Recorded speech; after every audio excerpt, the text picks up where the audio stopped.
Welcome to Urban Internet TV News. I'm Alexander Caden, along with Brooklyn Alexander.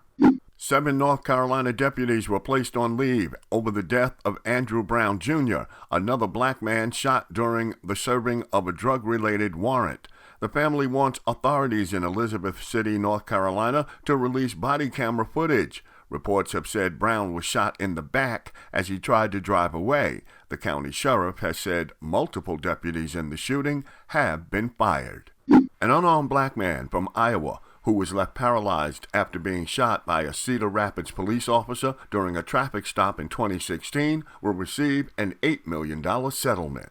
A black woman named Lakeisha Golden has created a GoFundMe page to ask the public for help to pay back a loan she received from the Paycheck Protection Program. In her GoFundMe page description, she said, and I quote, "I received a $20,000 loan and now the feds are after me.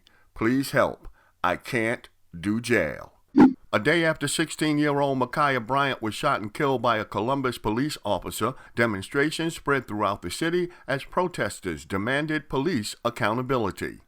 On Red Table Talk with Jada Pinkett, singer Bobby Brown opened up about the loss of his ex-wife Whitney Houston and children Bobby Christina and Bobby Brown Jr. He said in an interview that he believes Bobby Christina's boyfriend Nick Gordon definitely provided the drugs that ultimately killed Whitney.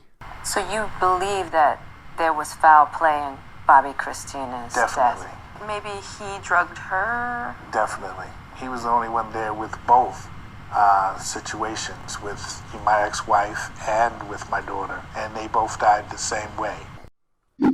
After a jury convicted former Minneapolis police officer Derek Chauvin of murdering George Floyd, Vice President Kamala Harris said that although she feels relief, there's still much work to do to unravel systematic racism. It's being reported that there have been suspected directed energy attacks on U.S. troops. Troops appear to be mysteriously falling ill in Syria, and the Pentagon suspects Russia has something to do with it. Don't forget the new tax deadline has been changed to May 17th.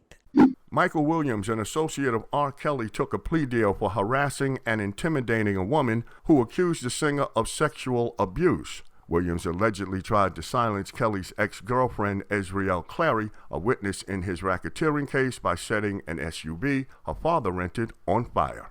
The Kenosha, Wisconsin police officer who left Jacob Blake paralyzed from the waist down is back at work and will not be subjected to discipline. Police say the officer has not yet resumed making patrols as he needs to catch up on training.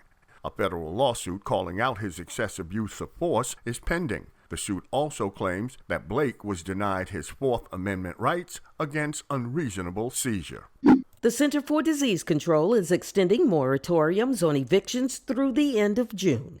Paula McCarthy from New York is the first black woman in the state to own a spring water bottling plant and the land from which the spring water is obtained.